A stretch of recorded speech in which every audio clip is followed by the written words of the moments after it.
뇌경색 오고 나서 밥을 못 드시는 분들이 있습니다. 삼키질 못해서입니다. 숟가락으로 떠서 입에 넣어드려도 꿀꺽이 안 됩니다. 그렇다고 계속 콧줄로만 드실 수는 없습니다. 그런데 더 큰 문제는 뭘 드셔야 할지를 모른다는 겁니다. 죽을 드려도 되나? 두부는 괜찮나? 계란은 어떻게 해드리나? 보호자분들이 매 끼니 고민합니다. 오늘은 뇌경색 환자분들이 안전하게 삼킬 수 있고 마실 때마다 뇌에 영양이 가는 든든한 식사 처방전을 알려드리겠습니다.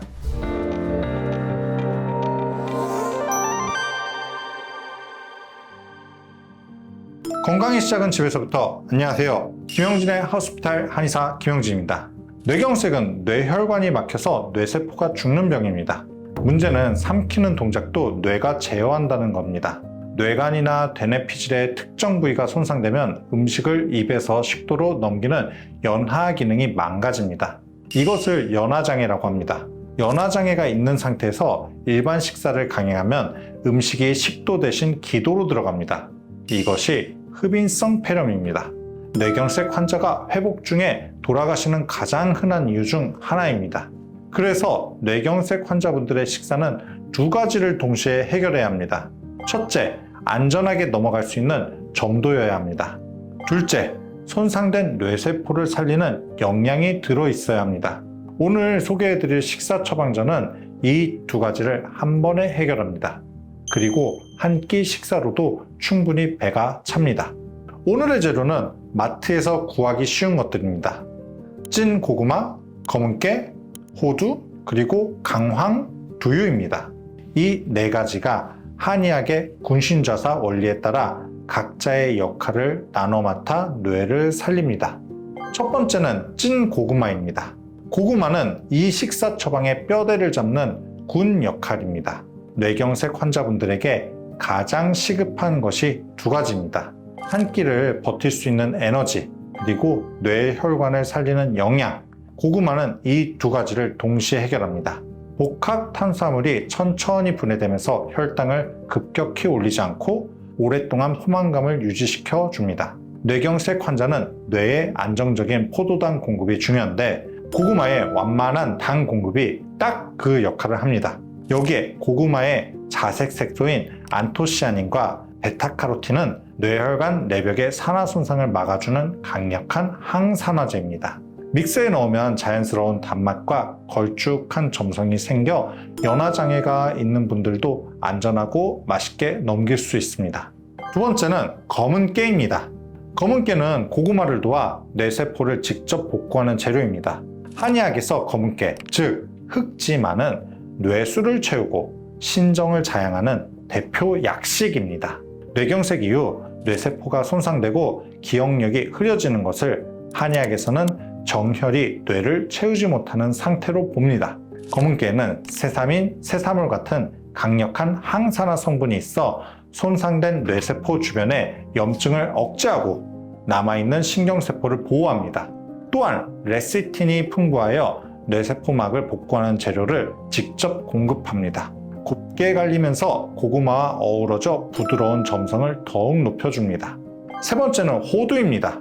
호두는 이 식빵을 영양면에서 완성하는 역할입니다.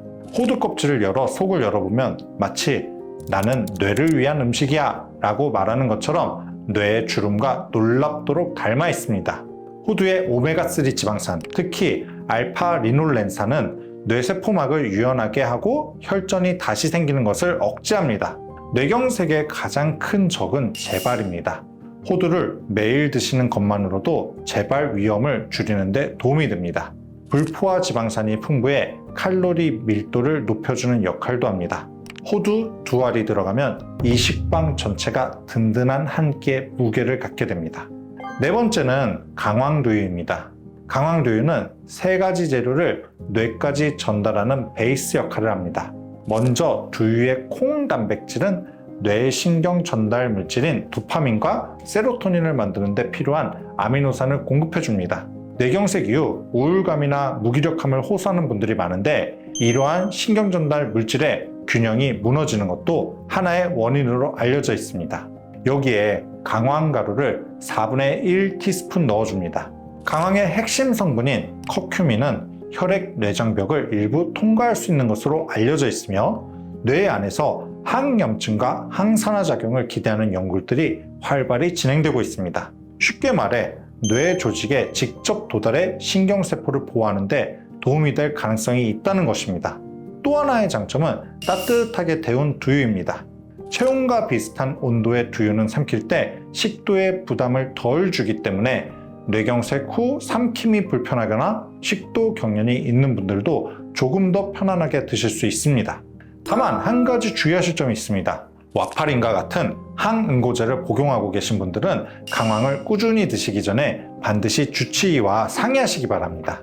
커큐민은 혈관의 염증을 줄이는 긍정적인 작용과 함께 혈소판이 서로 달라붙는 것을 어느 정도 억제하는 작용도 있는 것으로 알려져 있습니다. 쉽게 말하면 피가 너무 쉽게 굳지 않도록 돕는 방향으로 작용할 수 있다는 뜻입니다. 이미 항응고제를 복용하고 계신 분들은 이러한 효과가 겹쳐 출혈 위험이 높아질 수 있기 때문에 안전하게 복용하기 위해서는 담당 의사와 먼저 상담하는 것이 좋습니다. 이 네 가지가 만나면 한 끼 에너지를 채우고 뇌세포를 복구하며 재발을 막고 뇌혈류를 살리는 뇌경색 맞춤 뇌영양 식빵이 됩니다. 칼로리는 한 잔에 약 450kcal, 든든한 한 끼로 충분합니다. 만드는 법은 아주 간단합니다. 고구마 중간 크기 반 개를 껍질 벗겨 푹 쪄둡니다. 요거는 좀 작은 고구마여서 제가 하나를 다 넣을 건데요. 믹서기에 찐 고구마를 넣습니다. 볶은 검은깨 2숟갈을 넣습니다.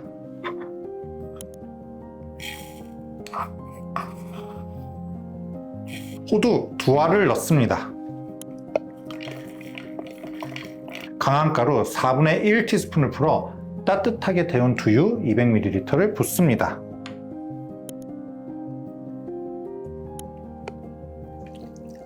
이제 믹서기를 돌려보겠습니다. 연화곤란을 고려해서 얇게 갈아줍니다. 꽤나 걸쭉하게 갈아졌는데요. 요거를 이제 제가 한번 먼저 먹어보겠습니다. 일단 고구마가 단맛이 있어가지고 되게 달고요. 거기에 강황가루가 들어가니까 이게 맛이 정말 맛있습니다. 고구마와 검은깨의 점성이 어우러져 목 넘김이 부드러운 진한 크림 스무디처럼 완성됩니다. 한 번에 다 드시기 어려우면 2번에 나눠서 드셔도 됩니다. 식빵과 함께 반드시 지켜줘야 할 생활관리법을 알려드리겠습니다. 드실 때는 반드시 30도 이상 상체를 세워주세요. 누운 상태로 드시면 기도와 식도가 같은 높이가 됩니다. 음식이 기도로 흘러들어가는 흡인이 일어납니다. 상체를 세워야 중력이 음식을 식도 쪽으로 당겨줍니다. 휠체어에 앉히시거나 침대 머리 부분을 올려서 최소 30도 이상 자세를 만들어주세요. 식사 후 30분은 그 자세를 유지해야 윗속 내용물의 역류도 막을 수 있습니다. 두 번째, 한 번에 조금씩 천천히 들이세요. 반 숟가락씩 한 번 삼키고 나서 2-3초 기다리고 다음을 들여야 합니다. 삼키는 시간이 일반인보다 2배에서 3배 더 걸립니다.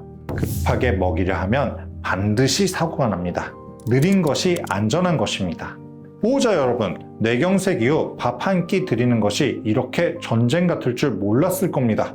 오늘 알려드린 고구마, 검은깨, 호두, 강황, 두유는 단순한 식사 대용품이 아닙니다.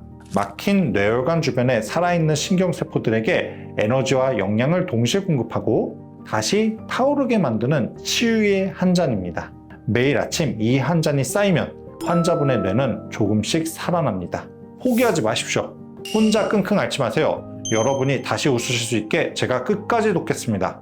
지금까지 김영진의 하우스피탈 한의사 김영진이었습니다. 감사합니다.